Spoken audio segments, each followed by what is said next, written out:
Hello, good evening, and welcome to yet another heartfelt conversation. I'm Vikas Dua, the HR in my heart guy, and it's an absolute pleasure to be back here once again on a Sunday evening to bring to you another fabulous guest for my next podcast conversation. I started this with the idea of bringing in different voices and different perspectives from the world of careers and experiences that can help us learn from one another so that we can grow and survive in these turbulent times. To a large extent, I've been very, very satisfied because the guests that I've got on board have brought in fabulous perspectives and fabulous tips for all of us. And today's guest is another one in a similar vein who's going to shine and going to share some super hacks for us to survive in the digital world. Let me bring her onto the stage because she's one rock star who shouldn't stay away from the screen for a single minute more.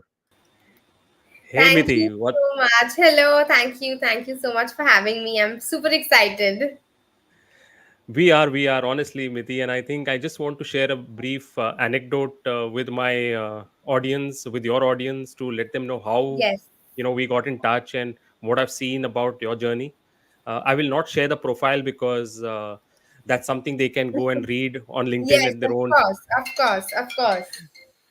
Right. So, dear community members, a very, very interesting story. So, Miti and I became top voices on LinkedIn at the same time, 2023, beginning thereabouts. And we spoke briefly and just exchanged notes about each other, what we were doing, and about our Yes. families.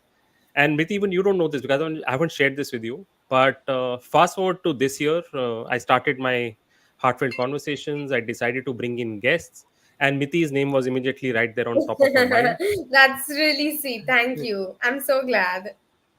And I reached out to you, Miti, and you remember the first thing that you mentioned to me? You said, "Hey, how's your daughter doing?" And I'm like, "Wow." Yeah. Yeah. You said she Because was I in the remember 10th. when we had spoken. Yeah, so I'm like blown away because I told you my daughter was in the 10th that year, last year, and Yeah. she was preparing for a boards, still thinking what she should study going forward. And you remembered 1 year later, and I'm like, wow, does this lady make notes or does she have a great memory? So immediately there, you won my heart. And I knew for a fact that, I'd made the right choice by calling you here. And I also Thank realized one you. thing that the reason you're so successful in what you do, you have close to now 200,000 followers on Insta. Yes. You've got almost 70,000 on LinkedIn. You're Yes. literally killing it on the platforms, right? And Thank you so much. the reason I think you're doing that is because you are a people's person. I think that came I through am. I to me. really, really am. Yeah. Amazing. And dear watchers, this evening, if you go and check out on Instagram, you'll be blown away. I'll tell you another very, very key aspect about Miti. Now, as an HR professional, as someone who's been on LinkedIn for a while, Miti, I often discuss with other creators and other people in the fraternity, people in the similar space, whether it's HR, coaching, and thereabout. And we always crib, right? And I myself have that. Dang, on Instagram, people are just not there to learn. They just want food and travel and And beauty shopping and and fashion. beauty. Yeah. Yeah, but you are actually educating there, and I don't know how you do it. I mean, tell us Yeah. that secret sauce today, okay? Definitely, definitely. So I So, think yeah, sorry, you no, you no, can carry on, continue. carry on. Let's kick I it in. Yeah. think it's not there's any specific secret sauce. I think the entire aspect is just about finding your target audience. Like I remember someone told me this very interesting thing when I started creating content, which is that like the amount of people who use Instagram, it's so wide and the population is so much. Like the number of users they have is so much that even if there are five people, like three to five people creating the exact same content as you, chances of you coming across each other's profile is very less because each of you might have found your own target audience. So that is Right. crazy. I think it was all just about finding my own target audience. For me, of course, it was a slow process which took time because people were not used to it. Like you said, people are used to seeing a specific type of content on Instagram and they're there to enjoy. But over time, people's perspectives have really changed, and I also think that the app has done a very good job in pushing these type of creators forward. Amazing. In fact, I don't know why you say slow because I remember hearing from you or reading somewhere that I think you hit 10,000 on Insta in like Yes, 3 months. in my first So, 3 months. Yeah, yeah, yeah. so I wouldn't call that slow by any standards, Yeah, honestly. I think after that it became a little bit slow. It's like I reached my milestone, and then it was very overwhelming for me all of a sudden to have this profile with 10,000 followers out of nowhere. So it was very overwhelming for me, and that's why I think that little bit of confusion was there, and I had stopped posting, which is why again it became a little slow. But slowly I picked up. I learned my way through it. I learned how to deal with a lot of things, and yeah, it's been amazing since then. Cool. So, Miti, let's actually, for the benefit of the audience, because I think what we want to do is try and educate them and help them in the Yes, journey. yes, So, yes. why don't we just rewind back and let's start from the beginning? You just graduated a few years ago. I mean, I can literally Correct. count them on one hand, right? Left. Uh, Just two and years ago. just 2 years, imagine. So, not even the entire hands. Yeah, I'm shocked. So, why don't we start from the beginning? Just tell us of what course. happened. How did you, just like any other, let's say, regular student, not plan or join a large organization, sit for campus Yeah. placements? What did you exactly do, and how did you crack this? So, so basically, it all started in the year 2020 itself. I think the pandemic was a key factor because, luckily, the college that I like reflecting now, I feel like I felt so bad that I didn't get into my dream college, and the college that I studied in was my second preference. So at that point, I used to feel so bad, but I think now that I look back, I feel like it was such a good choice because I got a lot more space to grow in the college that I eventually ended up going to. You know, so what happened to me is in 2020, in the midst of the pandemic, we all had online lectures, and I had started an internship at that time with a very popular influencer. Okay. So I learned a lot about like content strategy, social media, posting on Instagram. What these different platforms are, so on and so forth. Like it was very very interesting for me. That's where it all started. And then the idea came to me to kind of build a community where I could share my thoughts and talk about my experiences because I was just 19 then. I was in my second year of college. So a lot of my friends and family members also told me that you're very young to be doing internships, but you're doing them. So I think you should just talk about them because many times, it's always I'm not getting the phrase in my head now, but like when your friends tell you something, you believe it a lot more than when your parents tell you the same thing. So I think that was always my USP, that I should talk from experience and from research and just like let people know, share what I know. That's how my page started. When my page grew, I started diversifying my platforms. I got onto LinkedIn. That's when the LinkedIn team connected with me very amazingly. They asked me to join their creators program, and I'm sure that Oh, many people who are watching this, and nice. you especially, are kind of aware about it. So that's how it all started. And then what happened is, a lot of family friends actually, and a lot of family saw my Instagram and they were very intrigued. So many of them reached out to me through my parents. Where they were just like that, I have this business, and right now it's the digital age. Everyone is posting on social media. I like how you're posting on your page. So can you just post for me on my page as well? Like just take that on as a small project. And I was like, I have no experience. I just worked with an influencer. That's the only experience I have. And they were all like, yeah, that's fine. Just like you just post because there was very limited knowledge. There was no like Instagram coaches. I feel like were just booming at that time, Okay. right? Yeah. So there was not a lot of knowledge about how to post on Instagram, how to run a business via Instagram and stuff like that. Very few people had it. So that's like it was all luck by chance. And then I started enjoying it. So I picked it up, took on more clients, spoke about it, and it's been a journey since then. Superb. So the story is amazing. Also, I picked up Yeah. one valuable nugget that your generation prefers to hear it from friends rather than parents. So, Yeah, I think so. That's what I get to hear a lot. So so next time I want my daughters to do something, I think I I have to think go yes, through the yes, friends. you can try to call me 100%, Call you 100%. as well, of course. Why not? Yes. Super. So, diving a little deeper, so you're Yes. saying you did an internship that gave you some insight into how the world operates, and you kind of also got in a few cold calls, and thanks to your Since parents, and then, you started. yes. But what I've also observed is, at least that's a lot of that used to happen during our time, where you go into your internship, you kind of almost in a robotic manner, you listen, you take a Yeah. task, you execute, you throw it back at your boss, supervisor, whatever, and you move on to the next day. So, Correct. but converting that little experience, or short experience, into something that frankly you started then organically independently doing, required maybe some shift in your mind, or was your approach different to begin with? So I personally feel that what happened is, so many times we hear these terms on Instagram or on LinkedIn or on social media in general, which is dream internship, dream internship. And for me, Hmm. that opportunity working with that particular influencer was like my dream internship. So firstly, I think I was just very motivated. Like I was immensely motivated to be there and to be a part of it. So I think that's where a lot of my learning came from. That's the first thing. And secondly, I think the mindset shift was then in the fact that I was really taught a lot in that internship. And again, I was not treated as, even though I was working with people who were 6 7 years older than me. Like I was only 19, Correct. I was working with 24 25 year olds. But I just feel like I was so motivated and I was just always so appreciated in that environment. Like it was such a healthy internship. And I was just like, not just internship, I eventually worked with her for a year and a half, so it converted to a proper opportunity as well. But I feel like I was just so motivated throughout. Like I was so appreciated, which kind of made me realize. And I think my parents had a very big role in kind of pushing me to take things up on my own and, just telling me that you've got your experience. And also, then eventually, what happened is college started, right? So clashing, like there was a lot of clashing. Plus, then I was in my final year of college by then, so I felt like I want to enjoy my time. So I could sort of feel sorry, like maybe right now this internship is like that opportunity rather, because by then it had converted to a proper work opportunity.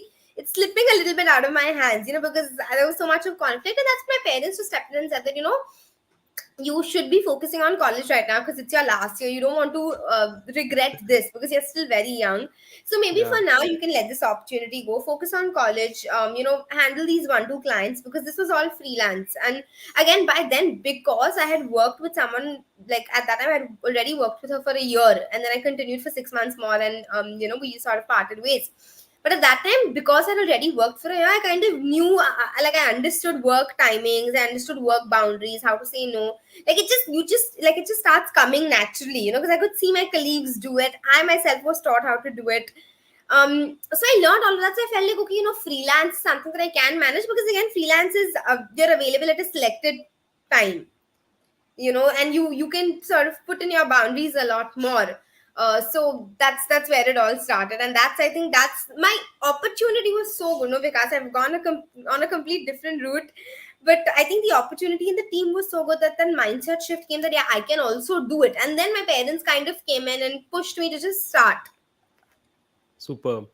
I think that's really lovely to hear. Time and again, you've Yeah, thanked and been grateful to your parents. I think that's I a am. very, very nice trait of yours. I'm Thank actually you. going to dive a little deeper into this, but before we do that, just a little note for our audience. We have a lucky draw as always, a lucky draw where you can win a copy of my book, HR in My Heart. And this time, the hashtag that you need to type in the comment box is hashtag Miti Style.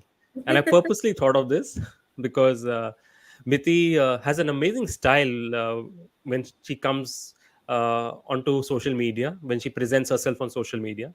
And some of you follow her, some of you check out her Instagram, will know that she does a lot of videos, and Yes. those videos are amazing. I mean, they have a very unique style of their own. Your personality shines through their Miti, I must say that.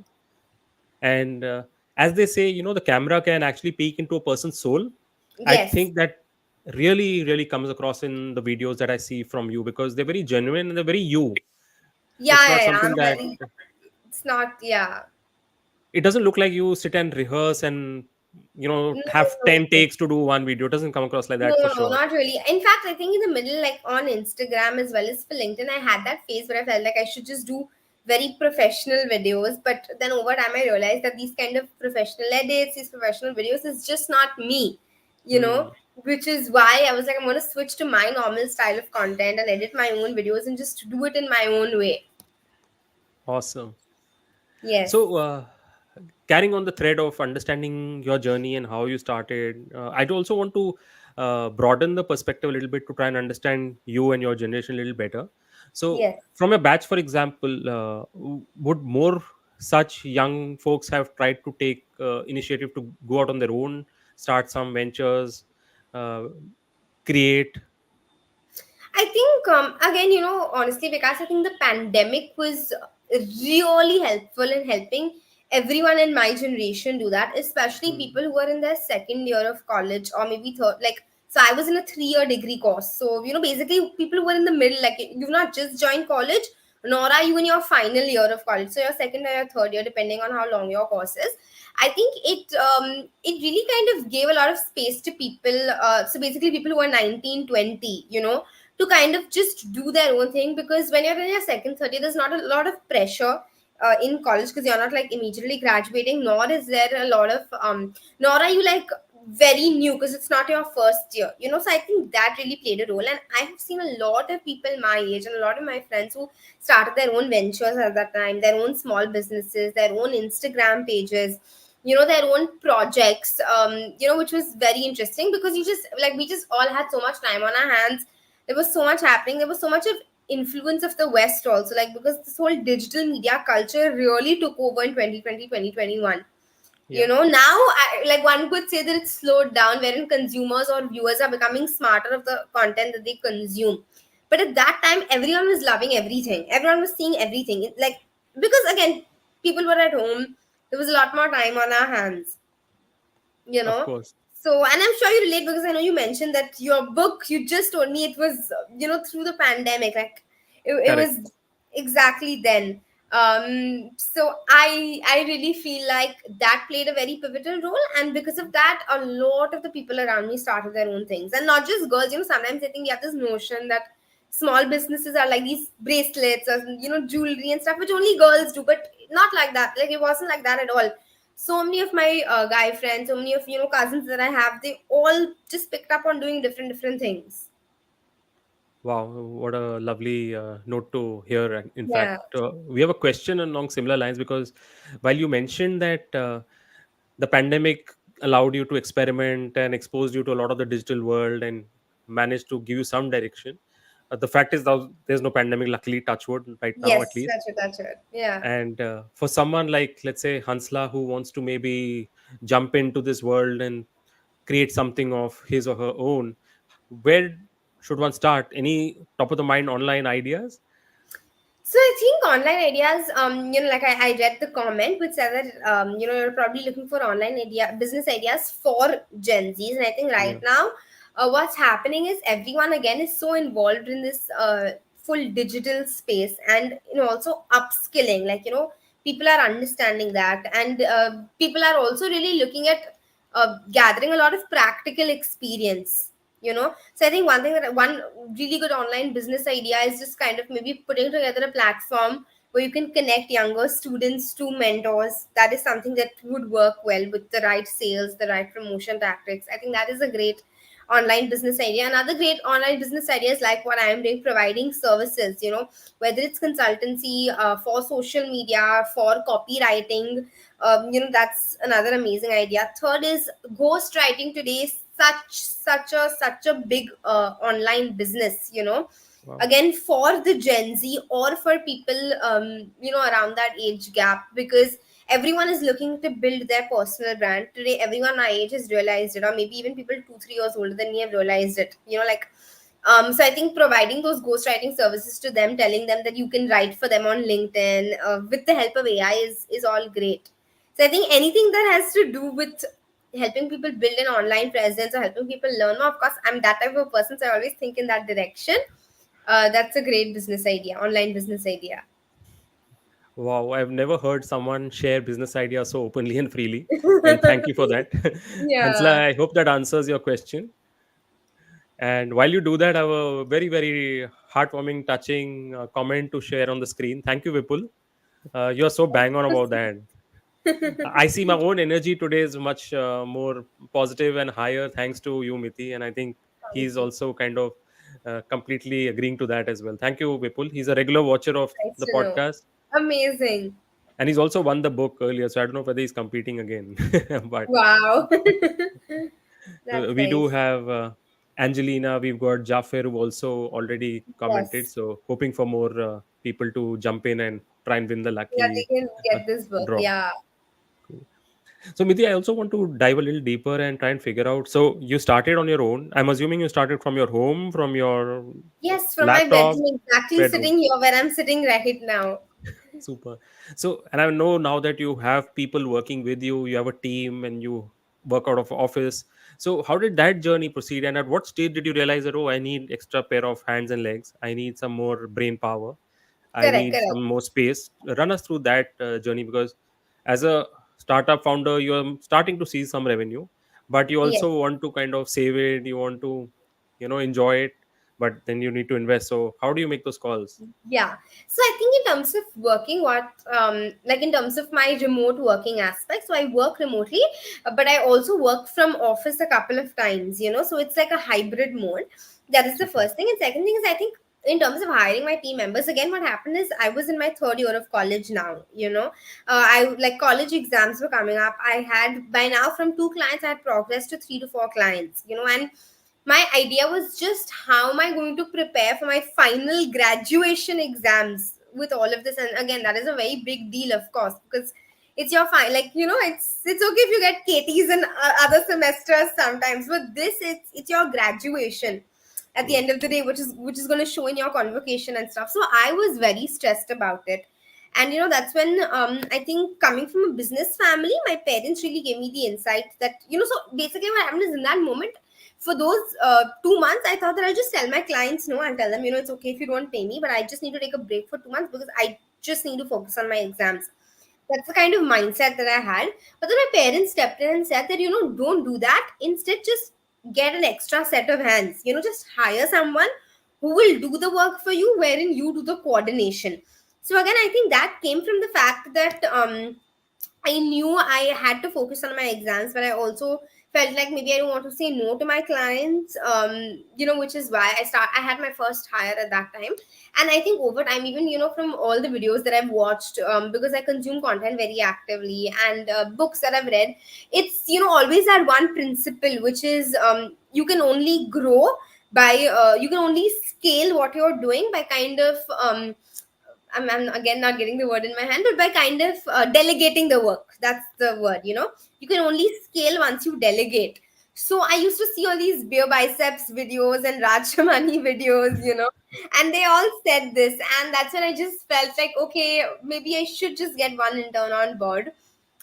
So I put it out on Instagram, and I got so many applications, locked it in with one girl, and then I noticed that it's becoming so much easier for me, because now I can actually scale. After my exams, because there was a 3 month internship that I had given her, which is the minimum to sort of work with me. So 2 months got over, I had my exams, and then that third one month, I just felt like that intern was so well trained that I was barely doing anything. I was literally just coordinating. And I felt like I had so much more time. So then I started taking on more clients.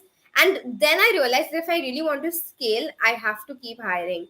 Um, so I did that. And of course, I also had my fair share of mistakes when I was hiring. A lot of not realizing when to give leaves, when to not give leaves, or how to sort of deal with a team. Because again, so young, I was just figuring it all out by myself. But now, touch wood, again, I have a good stable team. We're a team of around 7 people, counting my agency, which is wherein I handle other people's social media as well as my content creation. I have two people helping me with that as well. So combining both, I have 7 people that I work with, which again is amazing. So I think, again, I've had my fair share of mistakes. I've learned, I've realized, and that thought just keeps coming in my head, which is, if I really want to scale, and if I like, it's just that thing of, if you want to increase your revenue, hire, don't people, don't say no to clients. Wow. Yeah. Very, very powerful statement. I think, wow, I just want to digest that for a second, because don't say no to clients, hire people. I think that's a great Yeah, mindset to have. it really is. And you also mentioned when you were sharing that, of course, some of this guidance came in from your parents in terms of hire people, and then you put out a post on Instagram, and then a number of people applied. Correct. Correct. But I also want to understand whether, a success story like yours, for example, is it a, and don't get me wrong, you are an urban, I would say upper class, product. Do you Correct. see a similar trend also emerging in tier 2, tier 3? Are young kids like you taking those gambles, taking those steps to try and carve their own way forward? So, I think what has happened is, now that tier one, tier two comparison, of course, is very relevant in a lot of ways. But I Hmm. also feel like, because, in terms like these, or in situations like these, not so much anymore. Because the Lovely. internet has just given access to everyone. And I don't think it has anything to do with tier 1, tier 2, but I think it has more to do with how you are as a person. Because I also have a couple of friends, from where I stay. So I stay in Mumbai, I stay in South Mumbai, in fact. And I have a couple of friends who are very, like laid back, doing their own thing, working a 9 to 5, but just doing it because they have to do it, you know. But I also know people in tier 2 cities who are doing amazingly well and who are just so passionate, like not just creators, but also my team has so many girls who are from, be it, Kota, or there's someone like, there's a young 16-year-old boy who's working with me as a freelance video editor who's from Kanpur, so I don't think it has anything to do with tier 1, tier 2. I think it has more to do with how you are as a person and what you want to, like, whether you want to get out of those boundaries or you don't want to. Because today access everyone has, and like everyone knows how to grab that opportunity, like even the internship that I was doing, it's not that the internship, like the first one that I told you about, which helped me discover myself, it was not just for people living in Mumbai. It was a remote internship, so we had people from Mumbai, we had a girl from Delhi, we had a girl who was studying in London and working with us. So it's, I think now the internet has kind of transcended these borders, and I see so many incredible content creators also from, smaller cities. And there's this whole thing of regional creators today on the internet. Like, I'm sure maybe from your daughters you must have heard of Cannes 2024. Yeah, Sorry, of is it course. my, yeah, sorry, my network just glitched for a minute. But you must have heard of Cannes 2024, and this girl called Nancy Tyagi, who has made her Yes, own of course. outfits and Yeah. presented herself over there, and again, I think she comes from a very small village, but she is where she is today, and she was there, more than like before me, in spite of the fact that I am from, let's say, a tier 1 city. So I just feel like the internet today has so much, and it really is on you as to how you can grab an opportunity. Beautifully said. I think you're right. The digital divide is so called now breaking down, It's and not there anymore. Yeah, it's it's breaking not down anymore. slowly, slowly. Yeah. Yeah. And if you just log into a YouTube and you just start spending some time there, the first thing that will hit you is the regional content, which will really Yes. be more visible and more, I would say, prolific, Engaging. Yes. engaging. They'll have more engagement. So I think at the end of the day, we are a very populous country with very very different nuances all across. Yeah. And as you brought about right at the start of this conversation, I think that unique value proposition that you present or come across as is something that can really make you leapfrog, irrespective of where you are, whether you're, tier 1, tier 2, tier 3, or It whatever. really, yeah, yeah, it really doesn't matter. Amazing. So the point that you raised about managing your team and doing it at this young age, I can tell you one thing from experience that will continue till the rest of your life, and that Yeah. doesn't change. So you're not going through anything very different from the rest of us. But Yeah. the good part is that at this young age, you already have, thanks to your own initiative, the opportunity to lead and understand and work with people, which will of course help you in the long run. So that's just a little bit Yes. of guidance from old me. Of course, of course. No, I need it. I definitely do need it. And in this digital space, Miti, again, just to understand this a little bit more, so you've got now clients, you're servicing them. They Yes. see you as creative, they see you as a person with a lot of spark. But do they also try to take advantage of maybe the lack of years of experience? Of course they do. I think, in life like this, you deal with all sorts of people. Doesn't matter what stage you're at or how old you are. So, yeah, I have had clients who have been amazing and very supportive, but I've also had clients who really try to, for the lack of a better word, milk everything out of you. Like they just want all the benefits that you can give them. But again, I think it just depends on how you can deal with them, and like as a person, because like, like you also mentioned, I'm a people's person, so I don't know how to say no very quickly.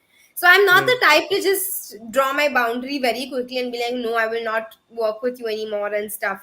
But then again, it's that thing of, then eventually when I only realized how difficult it's becoming for me, or when 2 3 times the client itself would leave, telling me that your work is just not good, that's when I realized that I have to draw my boundaries, and I also have to learn how to fire clients. You should hire and fire clients. Wow, what a refreshing viewpoint. So Yeah, typically, it's about clients hiring and firing agencies yeah, and vendors and partners. exactly. But Yeah, I learned this from another. So you must have heard of, you must have seen Vedika Bhaya and Unnati, of course, on yes, LinkedIn, and I think they also have that in trend. organic growth experts they call Yes, yes, tag yes. themselves as, yes, of course. Yes. So they have their own agency, and I remember seeing this one video of Unnati where she said that I went for this one vacation and I fired some clients, and then my mental health was so much better, and because of that, I could scale my agency a lot more. You know. So from there, Superb. I learned that there's nothing wrong in firing your clients and telling them I just can't work with you anymore. So cool. In fact, that's a great guidance because when we talk about working in the corporate world with vendors, I think the new and more acceptable term is partners, really. And it's Yes, important for both sides to see each other as partners in the journey, in the success, right? So, of course, 100%. sometimes things don't work out for whatever reason, and maybe the wavelength doesn't match. But at the end of the day, if you can really work with your partners in a way that even though one is a client and one is a service provider, but Yeah, there's equal respect, collaboration, between then there both. is chances that you will achieve success together. So I'm glad you Correct. touched upon that piece in your Yes. journey. So, moving forward, Miti, I think some lovely inputs from you. But if you were to, let's say, guide some young college graduates today who are in their final year, we know that the job market is pretty tight right now. Yeah. Even the largest of largest companies are not really hiring in the numbers they used to do till last year.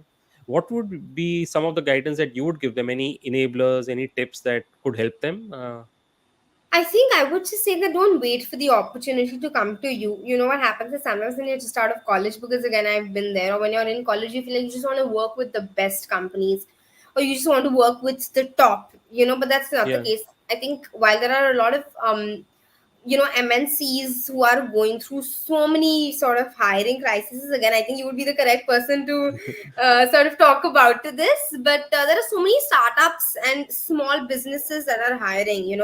Like I see so many of these Gen Z small businesses who are like, oh, we're looking for a social media strategist. We're looking for someone who can help us with this. We're looking for someone who can help us with that. So I truly feel that just be open to grabbing whatever opportunity you can. Don't just wait to work at a big company thinking that's what's going to make all the difference. Work at Mhm. startups, reach out to people yourself, and of course, I think wherever I am is also a byproduct. Like at that time, I didn't realize it, but the fact that I got those calls from my social circle to kind of manage their Instagram accounts was because I had my own solid personal brand, so work on building your personal brand. Lovely. I think you have a very, I would say, interesting way to take the conversation forward because you give Yeah. me the next question immediately through your own I don't know. answer. I'm just very, I think, very talkative and very spontaneous. So if I'm not stopped, I can talk about one thing for like hours. No, so brilliant. And makes my job easier. And I want to now then dig into the personal branding piece. So when you Yes. started off, what did you understand as a personal brand, and how did you carve out the Miti Shah personal brand? What is it all about today? So I think when I started personal branding, again back then I didn't even know this is what personal branding was because I was very young. So I was just going with the flow. But then eventually, because of access to some incredible content, I realized okay, what I'm building is actually my personal brand. And if I really want to build a stronger personal brand, I should target a platform like LinkedIn and so on and so forth. So that was I think one of also the biggest reasons why that I started posting on LinkedIn consistently and I became very consistent on LinkedIn and then eventually of course enjoyed it and that is a different story but I think one thing that I've learned about building your personal brand is just that it kind of gives you access to so many opportunities that would not have come to you people because people don't know about you, right? Your personal brand is something that does that introduction for you by itself. So I think that is one thing. So it's basically like marketing. Personal branding is like marketing for yourself. You know, Right. branding yourself, putting yourself out there. And I think for me, like what happened is for me to carve out my personal brand. It all just came from a lot of like a lot of experience in the sense a lot of like back and forth understanding what my audience likes, what they don't like, what I like, what I don't like, where I can where that Venn diagram can be created and I can find a synergy between what an audience wants from me and what I'm good at. So I think that really helped. And because now it's been since the lockdown, so around 4 years, more than 4 years now, since I started working on all of these projects, that kind of ups and downs help me understand what I'm good at, what people want from me, what I can really, how I can really put myself out there. And I think that's how I carved my niche. And I feel like also one lesson that I've learned about personal branding is that you have to continue reinventing yourself every 3 to 6 months. You Brilliant. can't stick with the same personal brand that you were like. What I was doing in 2020, I'm not doing that anymore because obviously my audience has progressed, the internet has progressed, digital has progressed so much. Consumers, audiences are so smart today. 2020, 2021, everyone was loving everything that they were seeing, you So, know, of but course. now it's very different. So I think that reinvention is very important. Wow, that was a masterclass on personal branding in less than 3 minutes, and it's really hit me hard, Miti. I'll tell you why, and I want my audience to kind of hear this again. I'll just repeat it because I've Yeah, read a lot about personal branding. I have also some solid views about the same. But what really stood out for me in that response of yours was the fact that you said your personal brand is not just what you are and what is inside you and what you want to yeah, showcase, but it is also an element of what the audience wants. I think correct. no textbook tells you that, Mriti, and I think mind-boggling that you've kind of articulated it this way. Yeah, I'm just blown Yeah. away. Because before So, I always used to feel like, no, I just want to be myself, but then I realized that's not getting me anywhere because that's not what people probably want. So I have to find, like, they didn't want that specific aspect of my personality, but then when I found the synergy, I was like, okay, hmm, this is how I need to go about it. beautiful. And of course, even the other point on reinvention and making sure that you're also evolving because the audience is evolving. I think super valuable tips for the audience. I hope you're Thank making notes, guys, because this is gold. you. This is pure gold. Thank And you. we have a few questions coming in, but I Of know course. Prashant, you also commented that if you can respond, then very grateful. But I don't see your question, so uh, Yes. Prashant, if you're still around, why don't you type it in there again, and hopefully it shows up this time. Sometimes on the platform, the These, questions yeah, and the ups and downs happen. text doesn't show up, so that is a challenge. But thank you, dear folks, for joining. I can see a number of you participating in the lucky draw. We will in a short while see who the winner is. But meanwhile, on to the next question. I want to also understand from you that during the course of your independent business, when you face a few challenges, how do Correct. you go about problem solving? Is it your parents that you go to? Is it friends, seniors? What's your solve in such a situation? I think I definitely speak to my parents, and along with that, I also speak to certain mentors that I have who I had worked with during my first internship, and I also talk to a couple of friends from the industry. That kind of really helps because you go to different people for different things. So when I feel like I'm stuck in terms of how to deal with a client, I'll talk to my mentors from my first internship. When I feel like I'm stuck in the financial aspects and not able to do that or figure that out, I'll talk to my parents. When I feel like I'm really stuck in content, sometimes I get views from my clients because they're also my viewers. They love watching what I do. And I also speak to industry friends to kind of just see where I'm going wrong or what I can do or what's trending. So yeah, I think I really look up to people. One good advantage of doing what I do, especially of being on LinkedIn, is that I get to really connect with people who are way senior than me, like you, who have a lot more of experience. And I think no, but I think that's very good. Like that's just so insightful for me sometimes because it helps me learn a lot. And sometimes see what happens is you and your friends are all in the same boat, right? So even if you take advice from each other, how much of it can you really fully rely on? Because everyone at this stage or at my age right now, all of us are just figuring it out, taking it one step at a time. But when you're speaking to some like people who have a lot more experience or a lot more senior than you, I think because they've been there, they can really tell you where you've gone wrong or what you can change. So I definitely really look up to my mentors and stuff like that. But great to know that. And in fact, Miti, I'll be very honest. I think this is a two-way street, right? So the reason you're on the show is because I also want to learn from you. I also realize Correct. that if I need to survive for the next 10, 15 years, if I'm not speaking your language or understanding the Yes. world through your eyes, it's going to be difficult for people like me. Yes. And I started these heartfelt conversations with a very young, again, lady speaker, Anya Begum. You probably know her as well. Yes, And yes. both of you very young but high achievers, already creating waves. And in my mind, if I don't learn from people like you, then I'm really, going to go the dinosaur way, and that's really not acceptable or not really a feasible option for me. So the audience also realizes it, and many of them have I'm sure, yeah. joined in this evening. I have Zafar, who's dropped in a lovely comment. He says it's a casual chit chat, not professional or a formal discussion, and that's exactly what this conversation Is was and about. is supposed to be. Yes. So there are some beautiful nuances we've picked up from you during the course of this conversation. And as we go forward, I do want to also share that the idea is that, there are some golden points which we'll pick up from you. Some of them we'll hopefully implement, and that's the way we grow in life. That's the whole objective. 100%, 100%. And for me too, I think I'm learning so much by just, seeing how you're conducting this. Like, I feel like I love how you have this entire sort of setup ready, the way the CTAs are coming in. And that's so interesting. Like, it's so nice for me to see you do this. Like, it's so different. Thank you so much, Miti. In fact, just a part of the evolution as well that you've mentioned. Yes. This is a 2024 evolution, if I might call it that. Something new that I've tried, and hopefully the audience is liking it. I know They there are. are quite I a can see few they are. people who've already, dropped in the hashtag on The the screen. giveaway. Why don't we take a chance to do the lucky draw before we try and end with one final question towards the end Of of this course. conversation? So let me draw the winner now, and let's see who it Let's is. see who it is.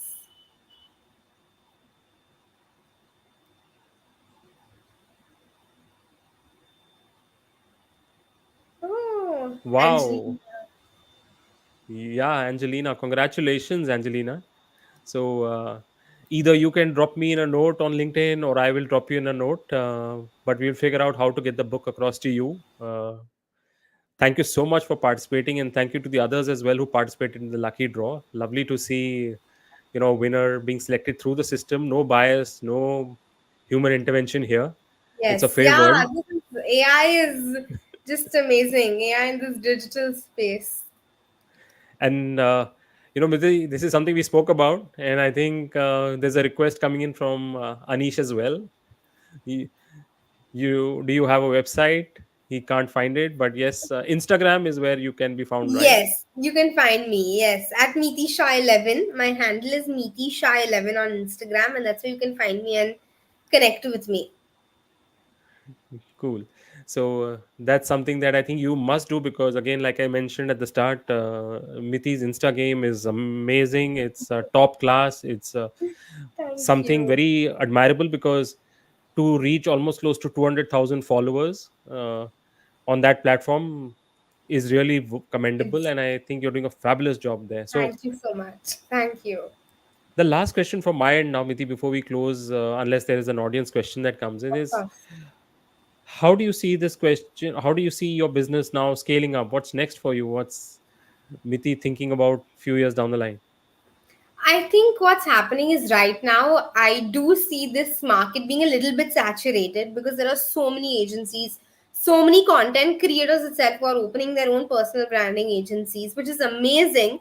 But I can see that. So I think a few years down the line, I'm definitely looking at sort of venturing into maybe creating a system that helps companies not just with digital but also with a lot of traditional form of marketing or with a lot of PR or with different digital aspects, like be it creating ebooks or creating such, helping them create such live sessions and manage such live sessions. So I'm definitely looking at, and in fact we're already venturing into that space because past 4 years there has been so much digital and now everyone is craving that human connect, either in that same traditional way or through digital platforms. So I'm really looking at touching that space and venturing into that. That is definitely one thing. And of course, side by side, I'm really looking at getting into more of some kind of mentoring or teaching. And I don't have any ideas for that yet, but I'm sure I'll figure it out on the way. No, I'm sure you will. You figured out the secret sauce to become independent at such a young age, and to set up a venture of your own, to hire youngsters like yourself. I'm sure there's a whole world of super achievements ahead of you, I'm and hoping. we'll be around in the sidelines clapping and rooting for you, 100%. Thank you. always ready to share whatever we can or contribute whatever we can towards your success. Thank you And for me too, joining us this evening. likewise for you, of course. I'm sure. I'm sure. I've always seen that you've been so gracious with your community, and continue being you, continue being authentic. Thank you so much. Thank As you. always, lovely talking to you, Miti, and I'm sure. Yes, and thank you for having me. I think I had such a great time. Zafar had mentioned that this didn't feel like something I had to prepare for at all. It was just such a free, fun flowing conversation. And thank you to everyone who joined in. And thank you, Vikas, for being so good with the entire coordination, be it the creatives or, this entire presentation. Like, I'm honestly very impressed. Thank you so much. Coming from you, it means a lot. And I must compliment our audience for staying with us as well, because we know Wimbledon is on as we speak. So it Yes. clearly shows that they are interested in their own growth and learning. And I hope now they can go back and watch the rest of the match. It's going to be a cracker, I'm sure. So Yes. thank you, everyone, on behalf of Miti and myself. Thank you. Thank you for joining in. All the best, and look forward to seeing you on the next heartfelt conversation with yet another guest. All the Take best to all of you. care. Thank you. Bye. Thank you so much, Vikas, again. Thank you. Thank you.